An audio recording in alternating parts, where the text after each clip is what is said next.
cómo pasar al cliente del infierno al cielo en un minuto. Es muy importante tener una madurez emocional y saber de que el punto en cuestión no es conmigo, sino es con el producto o el servicio. No tomarlo personal. Yo, colaborador, sé que no debo de reaccionar porque el cliente se molestó. Dos, ponerme en sus zapatos. ¿Por qué llegó molesto?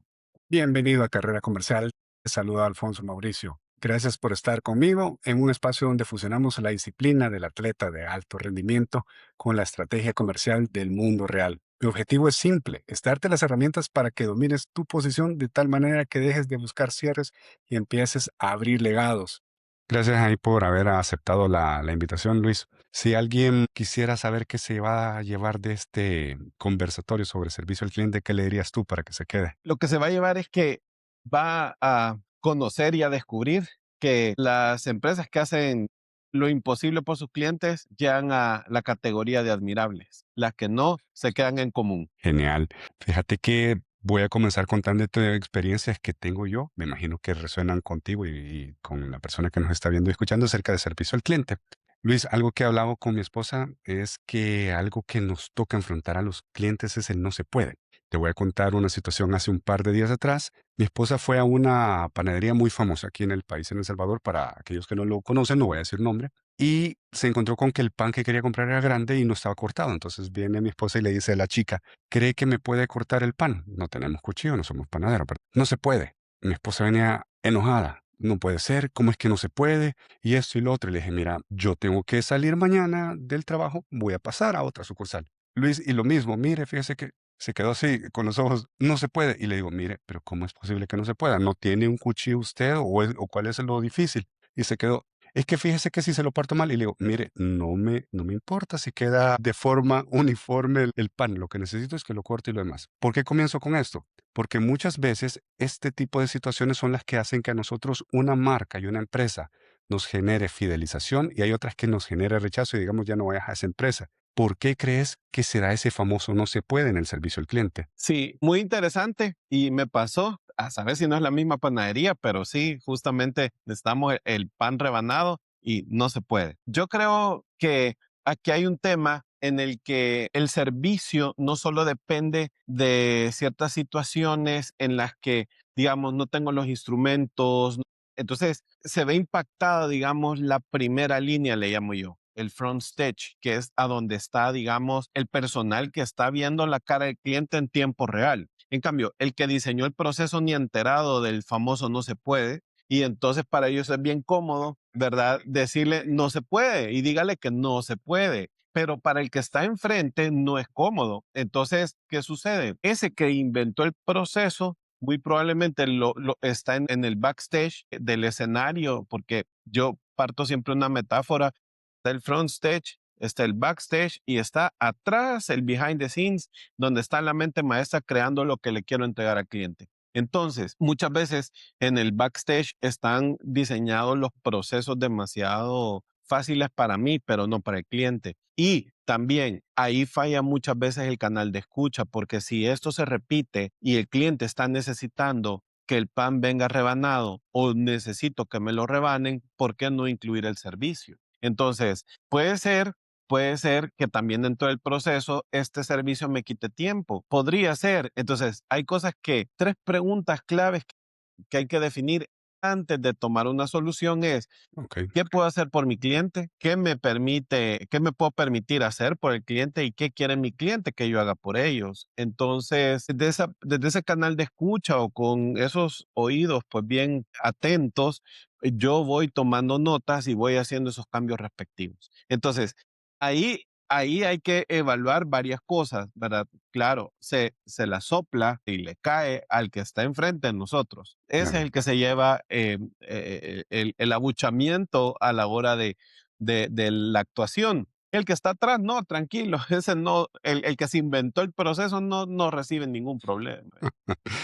Es bien curioso porque, nuevamente, yo cuando veo esas situaciones le digo a muchas de las personas que te atienden, es porque no se puede, está violando alguna norma de seguridad o una política, está incumpliendo en algo, se encuentra fuera de su alcance o ¿por qué no? Otro ejemplo, voy a otro lugar, busco un producto y te pueden decir, no. no lo encuentro, no lo tengo en la tienda, búsquelo en el sitio web y me sucedió. Ok, le digo, no me dijo qué producto es, solo me dijo, búsquelo en el sitio web. Y al sentirme yo sin una forma clara, le dije, ¿cree que me puede ayudar y me lo busca en el teléfono? No se puede, me dijo. Y nuevamente le digo, mire, pierda cuidado, el celular no se va a arruinar, yo lo único que necesito es que me apoye porque le voy a hacer una compra a usted. Si viene su jefe, su superior, yo voy a hablar con él y le voy a decir que yo solicité el favor. Muchas veces también siento yo, Luis, no sé qué has visto, que el colaborador como que no está empoderado. Entonces le es más fácil decir no se puede y hay temor a regaños del jefe. ¿Por qué crees que sucede esto? Como te comentaba, exacto, eso pasa muy a menudo, es porque primero hay inducciones deficientes. Ok. Mucha gente, y yo pues abiertamente lo digo, soy enemigo de las capacitaciones de servicio al cliente donde te ponen a bailar y te ponen a hacer un montón de cosas y que el carrera de sacos y encostalados y con la haga equilibrio con un huevo y una cuchara. No, eso no es un entrenamiento, eso es entretenimiento. Ok. Y está bien, no es que esté mal siempre y cuando yo líder, yo jefe, yo dueño de la empresa, sepa por qué lo quiero hacer y qué me va a garantizar dentro de una estrategia que eso me va a funcionar para todo mi equipo. Entonces, hay una desconexión entre lo que debe de suceder, cómo quiero que suceda y si realmente estoy claro de que quiero que suceda algo y la contratación de las personas para que hagan lo que les he pedido que hagan. Entonces, muchas veces lo que está sucediendo, o no muchas veces, la mayoría, te hablo que estadísticamente a nivel mundial, hay estudios que reflejan que el 98% de las organizaciones no cuentan con una estrategia en servicio al cliente. Cuentan con Mm, cuidados, digamos, nada más reactivos de servicio al cliente, pero no una estrategia como tal. Son las grandes, las que se llevan los aplausos a nivel mundial, las que sí cuentan con esto. Entonces, tenés dentro de muchas organizaciones, digamos, y dentro de estas organizaciones hay un montón, un sinfín de tamaños de organizaciones que tienen procedimientos o tienen, digamos, expectativas o ciertas estrategias, pero no aisladas, sino que alguien está haciendo por un lado una cosa, otro por otro lado. Me pasó el mes pasado en una organización, fui internacionalmente a construirles todo su escenario, pero era el área comercial la que estaba involucrada dentro del servicio al cliente de toda la organización y este es un proceso transversal. Mencionabas una palabra que es empoderamiento y sí, justamente, no estoy empoderado, pero ¿de qué debo estar empoderado? Entonces, ahí viene el tema. Si yo, líder, yo dueño, sí te voy a empoderar, pero ¿para que hagas qué? En servicio al cliente trabajamos nosotros en el diseño estratégico con microguiones o microcomportamientos, que al momento en el que suceden estas situaciones, el colaborador tiene un margen del punto A al punto B para actuar, pero ya está definido cómo tengo que actuar. La mayoría no cuenta con eso, porque todo es en base a improvisación y, como te decía, en base a reacción. Se enojó el cliente, me enojo yo más como dueño o agacho la cabeza y no sé qué hacer. Entonces, todas esas situaciones empiezan a afectar el comportamiento de justamente el empleado, que es el que al final está pagando los platos rotos de todo este mal actuar o mal, o, o digamos, desconocimiento en procedimientos, llamémoslo. Ahora, Luis, estabas hablando acerca del cliente molesto. ¿Qué podemos hacer nosotros para poder atender a un cliente que está molesto? Porque muchas veces, tú lo acabas de decir, bajamos la cabeza, pero ¿qué le recomiendas tú a tus clientes para hacer ese manejo en la vida real? ¿Cómo pasar al cliente del infierno al cielo en un minuto? Ok, perfecto. Es muy importante tener una madurez emocional y saber de que el punto en cuestión no es conmigo, sino es con el producto o el servicio. No tomarlo personal. Ese es como un primer factor. Yo, colaborador, sé que no debo de reaccionar porque el cliente se molestó. Dos, ponerme en sus zapatos. ¿Por qué llegó molesto? Cuestionarlo. Es decir, cuestionarlo en el sentido de que voy a entender qué está pasando por él y que sepa que en mí encuentro un amigo, no el enemigo. Eso va a depender mucho si yo tengo un jefe avaro o un jefe que realmente se preocupa por el cliente, porque de eso va a depender. Es decir, no, es que no podemos reponer y invéntese lo que sea para no reponerle. Entonces ahí está, ahí el problema no lo tiene el cliente, lo tiene el propietario, el empresario, etcétera, el jefe, quien sea. Entonces, muchas veces se entrena al personal para eso, pero quitando de lado ese otro punto, el otro es no pedir perdón culpando, porque eso enciende más la llama. Ok, interesante. Sí, gracias, caballero, pero es que usted tenía que haber sabido que no, me estás culpando. Sí, te No hay, calienta. no hay disculpa, hay culpa. Sí, total. Entonces, esta es una de las cosas en las que debo de poner atención y el otro es cómo le puedo resolver ya, porque es cuestión de interpretar y entender lo que me está diciendo, hacerlo rápido y buscar la manera cómo. Ok, ahí tengo una pregunta. Tú dijiste resolver y ver una manera cómo. Sin embargo, puede suceder que quizás no dependa de ti la solución actual. Y ahí quiero que vayamos, quería escuchar tu recomendación, porque alguien, ¿qué puedes decir en lugar de, es que fíjese que eso tengo que verlo con finanzas, es que eso tengo que verlo con producción? ¿Cómo puedes ayudarle al cliente sin tirarle la pelota al otro, pero que vea que tú sí estás accionando en ese momento de alguna forma para agilizar su proceso? Lo que mencionabas al principio, empoderamiento. ¿Cómo es que me das Ujú. poder para recibir dinero del cliente, pero no para devolvérselo? Entonces, la balanza solo se gira a un lado, no al otro, no es equitativo. Entonces, bien, claro, debe de haber un procedimiento en revisar el producto, etcétera, ¿verdad? En diciembre me pasó una situación muy peculiar. Se arruinó la licuadora y justamente mi esposa estaba haciendo la salsa del 24 de diciembre. Se arruinó. Caos. Sí, entramos en caos y fue cómo es posible que se arruinó. Entonces, voy a comprar una licuadora, no habían mayores opciones y las que habían eran sumamente elevado el costo que decía yo, no sé si valga tanto la pena y no me convencía como que no necesitamos, Algo no tan tenemos avanzado. restaurante Claro. y compré dentro de las más económicas. O sea, me duró 15 minutos la licuadora. Entonces la fui a devolver. Yo me imagino que fui a devolver lo que había comprado y me dijo, yo no me había fijado en el tiempo y me dijo quien me la recibió en el área de servicio al cliente, que ese es otro tema que hay que tocar. El área de devoluciones se debería llamar, no de servicio al cliente. Me lo recibe y me dice, ni 15 minutos se tardó y me la devolvió y me devolvió el dinero, en caja le van a entregar su dinero y se acabó el problema y listo. Para no hacerte largo el cuento, eso fue en el almacén A y voy y yo dije, bueno, gracias, me voy con mi dinero y voy a ir a comprar otra al almacén B. Compré una mejor marca que ya era reconocida por mí, etcétera, y me duró un mes, 20 días la licuadora, una buena marca. Pero cuando llevo la devolución, la actitud fue muy distinta. O sea, si bien es cierto, había comprado una marca no tan buena en el almacén A, pero en el B sí, la actitud fue así como, quiero ver si usted no la tocó, la desarmó. O sea, y empezó así como a hacerla de emoción, como decimos. Y eso lo que hace es más abrir la puerta hacia el cliente y me dijo, permítame, caballero, como diciendo, dudo de usted. Yo creo que en esa parte, justamente es cuando me preguntaba del procedimiento. No es lo mismo empoderarte para que si nos hemos equivocado, o sea, más que evidente, aquí está el dinero o, ¿verdad? No depender de un tercero para devolver y saber que tengo que responder ante algo que no estuvo bien. Entonces, pero digamos que el procedimiento por el tiempo lo amerita, es decir, del punto a 20 días del suceso o un mes, yo tengo que ir bajándole o subiéndole más bien la intensidad para darme cuenta si no hubo un daño por ahí que viene del cliente y me tiene que decir amablemente, pero la vamos a llevar al área para que la revisen, ¿verdad? Y que nos den un diagnóstico y ya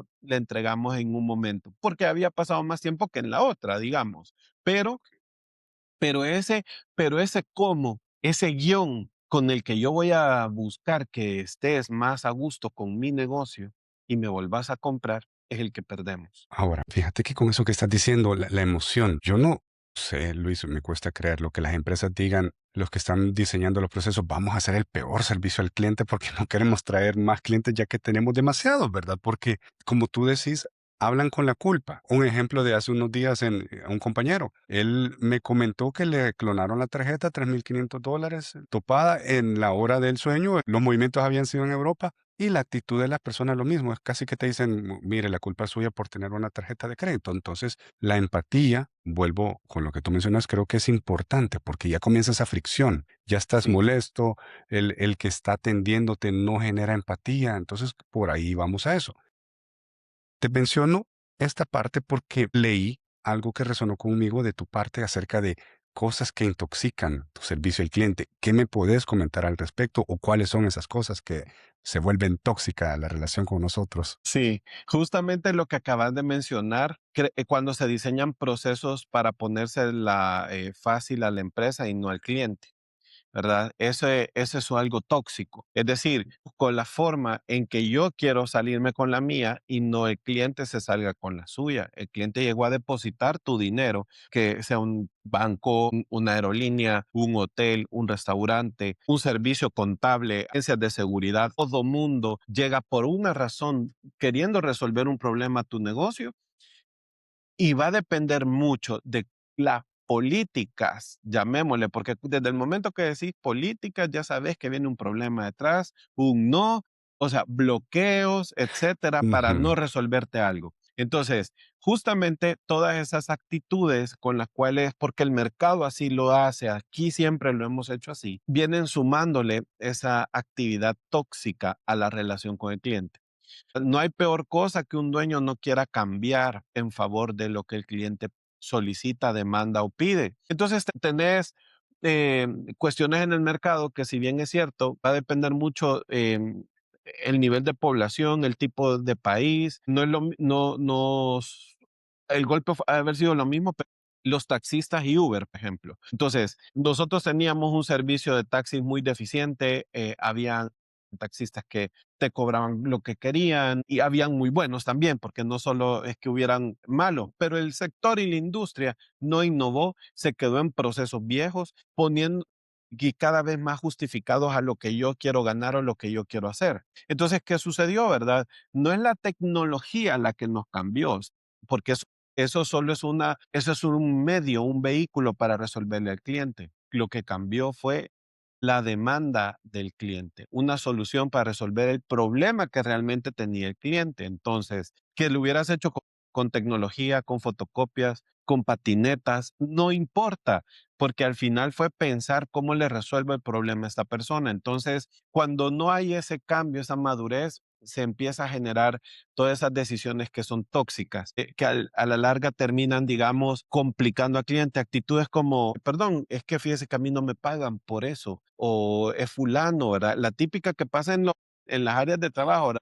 O sea, a mí no me pagan por barrer. Y pues, te puedo poner ejemplos y casos, por ejemplo, en Disney, es vital de importancia que un gerente de tienda, por ejemplo, si un niño derrama una soda en una tienda, el gerente la recoge, limpia, asea, aunque su demás equipo esté complicado. Hay historias de gerentes de parque, de recursos humanos, que se han agachado y le han amarrado la cinta de los zapatos, los cordones, a personajes o personas que están adentro de un disfraz para que su seguridad sea cuidada. Ves que esas actitudes no dependen mucho de la madurez y la intencionalidad con que alguien planifica todo esto. Entonces, que a la larga mucho empresario piensa, esto es caro y eso hay que invertir. No, es más caro que te conozcan por tóxico. Totalmente. Y yo creo que con lo que estás diciendo resuena mucho, tal vez que en ocasiones nosotros atendemos por obligación, no es tanto como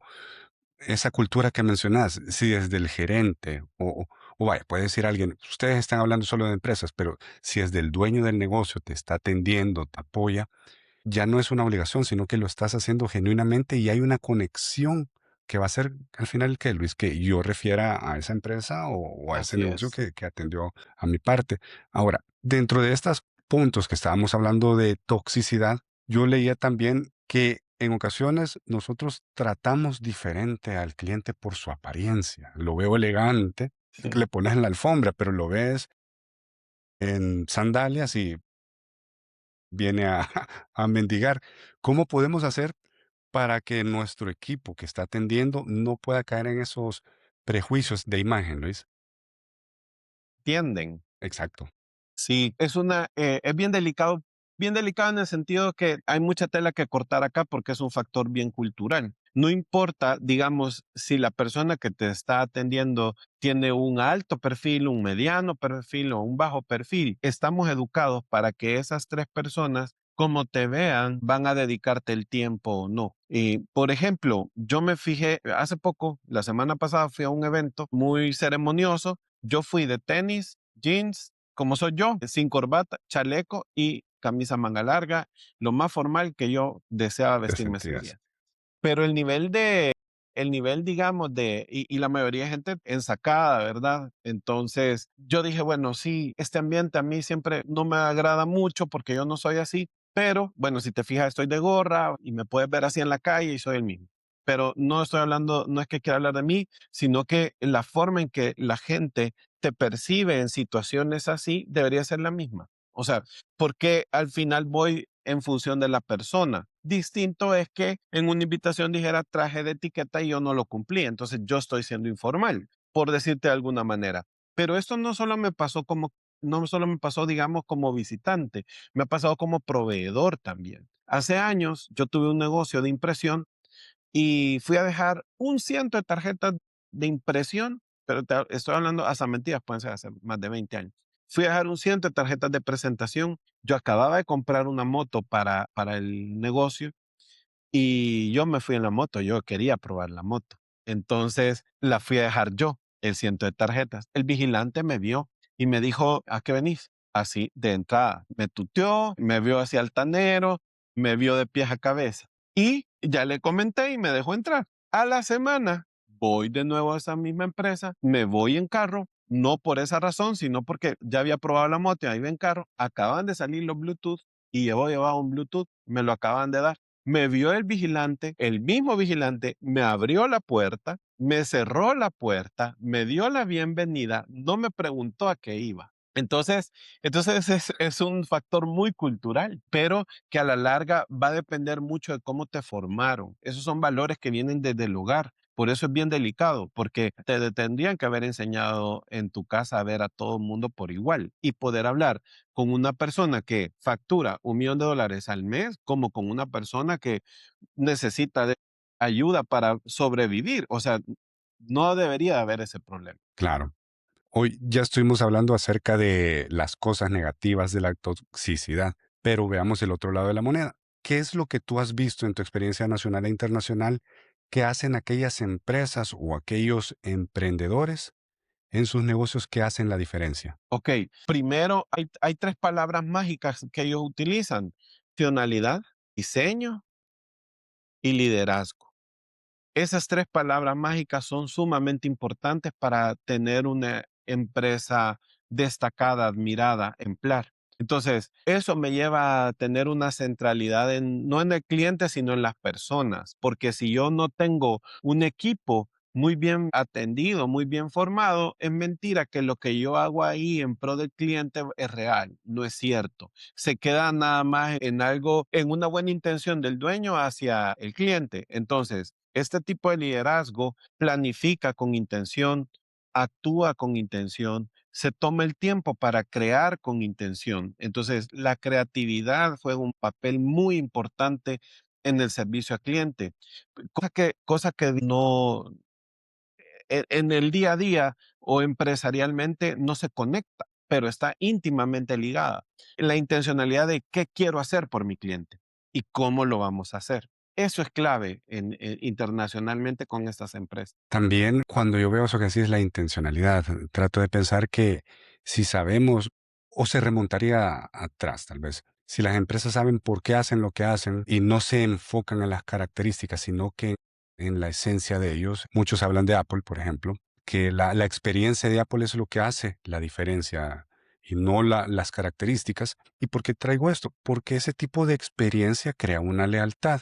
¿Cómo crees tú que se va construyendo esa lealtad en nuestra entrega de servicio hacia nuestro cliente? Sí, bueno, hablando de Apple, yo tengo la ventaja de coincidir con ellos en un programa, ¿verdad? En el que Apple forma en cultura de servicio a empresarios latinoamericanos, pymes más que todo, que quieren trabajar y de verdad pasar de ser un negocio común a una empresa admirable. Apple tiene toda una estructura sobre la cual monta su visión o la forma en la que quiere lograr e impactar en los clientes. Y un tema de ellos, muy ícono en ellos, es la simplicidad. No te hace simple, sino que te lo hace ligero. La simplicidad para que mecánicamente esos procesos sean lo más accesibles posibles. Por ejemplo, hablemos de un Apple Store. Al momento de llegar a un Apple Store, de entrada me preguntan a qué llegué. Hay un host que me está alineando a los clientes que van llegando y les va preguntando qué necesitan. De acuerdo a eso, mete una solicitud digital en un iPad y alguien del equipo ya se enteró, un genius, ya se enteró de que hay una persona que necesita X cosa. Entonces, ese tipo, digamos, de situaciones, hablando de intencionalidad, se logra con un enfoque muy importante y se llama propósito común. O sea, el propósito común de Apple es diseñar herramientas tecnológicas que faciliten la vida del ser humano. Entonces, ese es cuando yo tengo un propósito común, yo contrato en base a todo ese propósito, alineo a la gente que de verdad quiere hacer eso. Como yo digo siempre, no voy a contratar un vegetariano para que llegue a venderme en una carnicería. Mente, y es muy cierto.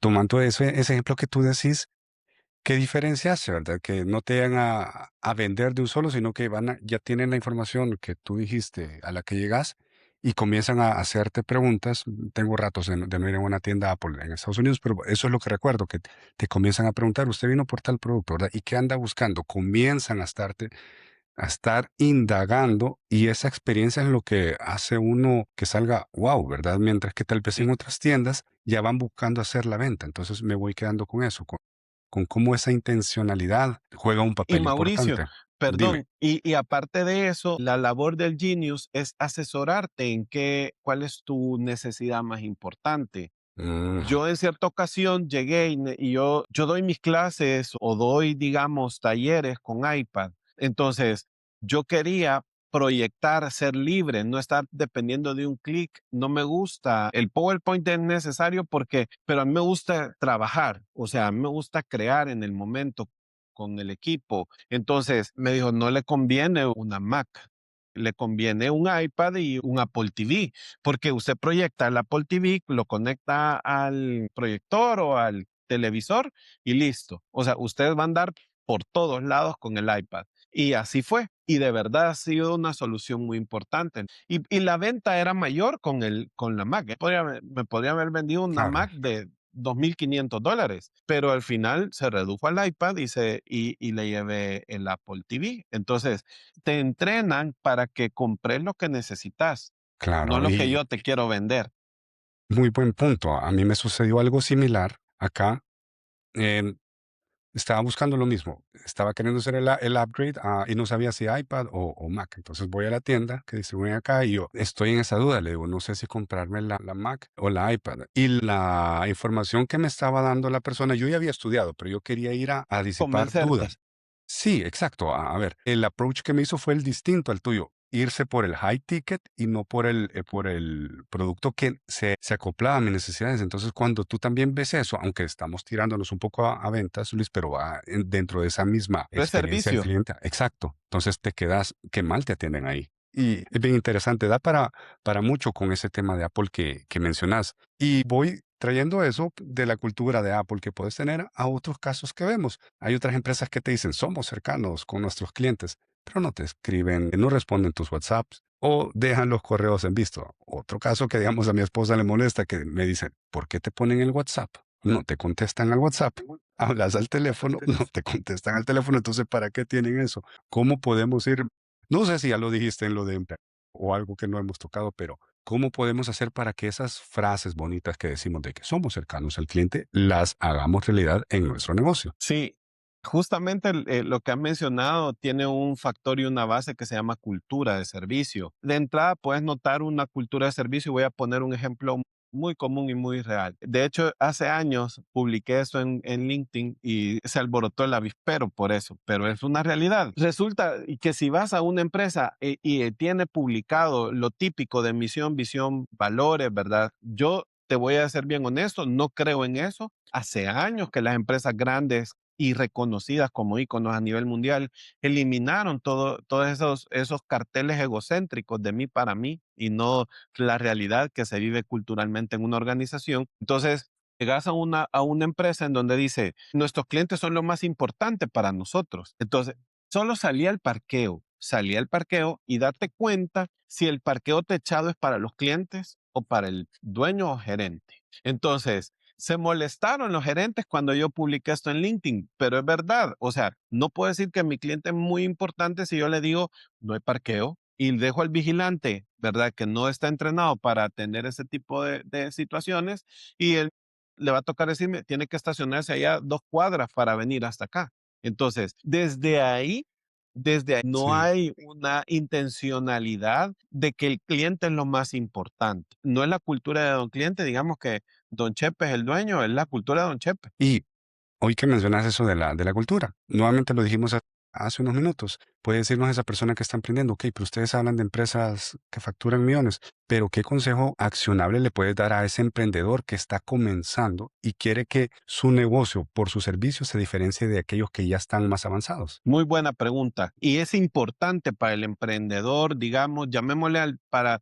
el que está en fase de autoempleo y micronegocio. Es importante que estos sectores o incluso pyme y algunos medianas, porque ahí va a depender. Ya he visto empresas medianas que facturan mucho, pero tienen problemas como que un niño de 15 años hiciera pipí en la cama todavía. Entonces, va a depender bastante de la madurez del dueño. Entonces, algo que es bien importante, dueño de negocio, no importa el tamaño que nos está viendo y escuchando, ¿hace cuánto no sos cliente de tu propio negocio? Esa es la pregunta. ¿Qué te molesta? ¿Qué te molestaría a vos, dueño de negocio, tu mismo negocio? ¿Y qué le aplaudirías? Entonces, esa es una tarea que hay que hacer todos los días. Bueno, no todos los días, pero sí tenerla en mente todos los días y trabajarla por lo menos una vez al mes para que yo esté trabajando todas esas asperezas que mi negocio genera con los clientes. Formas de responder, tiempos de entrega, acceso directo o indirecto, porque podrán decir, no, pero es que acá no tenemos parqueo y el cliente se queda atrás y que vea cómo llega. Las empresas grandes tienen una frase muy importante que dicen, no es mi problema, pero es mi problema, porque eso genera reputación. Entonces, y esa es parte de un servicio, extenderlo más allá de lo evidente y lo obvio, el antes y el después. Entonces, como decías, ¿para qué me meten en WhatsApp si nunca me van a responder? ¿Para qué me piden la base de correos o ese tipo de empresas que por control de calidad le quiero informar que su llamada está siendo grabada y le contás 10,000 veces el mismo problema? O sea, no, ¿verdad? Entonces, digamos, pero volviendo a la pequeña, pasos sencillos. Estás en una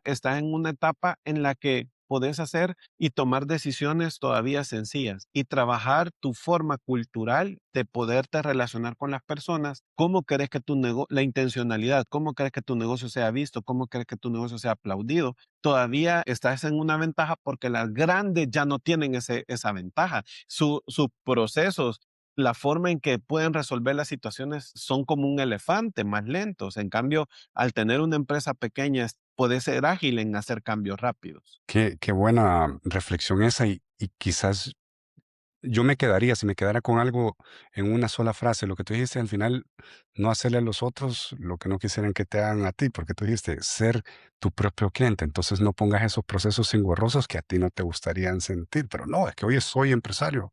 Y, y antes te quejabas de eso. Muy, muy buena reflexión esa que nos brindas, Luis. Luis, para ir llegando ya casi a la parte final de nuestra conversación, que ha estado muy buena. Ojo, lamentamos si alguna empresa tomó estos casos que vimos. Todos son ficción, ¿verdad? Ninguno sacado de la, de la vida real. Y si no, y si se le parece, pues las disculpas del caso dicen también y responden.